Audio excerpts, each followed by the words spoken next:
One concern following breast augmentation is implant exposure. Implants are foreign devices and live in a protected space within your body. If an implant sees the outside world, it is a risk of infection and eventual loss of the implant.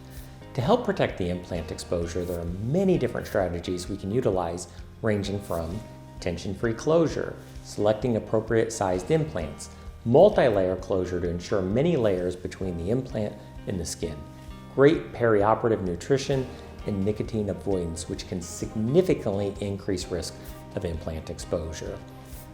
Further, when combining implants and a breast lift, there is risk of exposure at the T-junction, which is the bottom portion of the vertical scar where it meets the horizontal scar under the breast. This is prone to breakdown, so we create a flap of tissue under this to help protect the implant if this were to occur. It's critical that if you have concerns your implant may be exposed, that you contact your surgeon.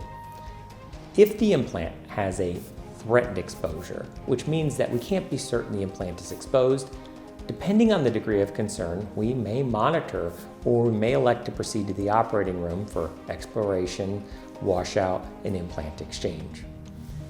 If the implant is obviously exposed, timing becomes important, and you're going to find significant debate among plastic surgeons on how to proceed. Depending on the length of exposure and the concern of contamination, we may attempt salvage of the implant with removal, washout, replacement of the implant, and antibiotics. If the implant has been exposed for a period of time or concerns over contamination, then the implant would be removed and we would return after about 3 months and place a new implant. Implant exposure can be a very scary and emotional event. However, with appropriate care, we can have amazing long-term outcomes.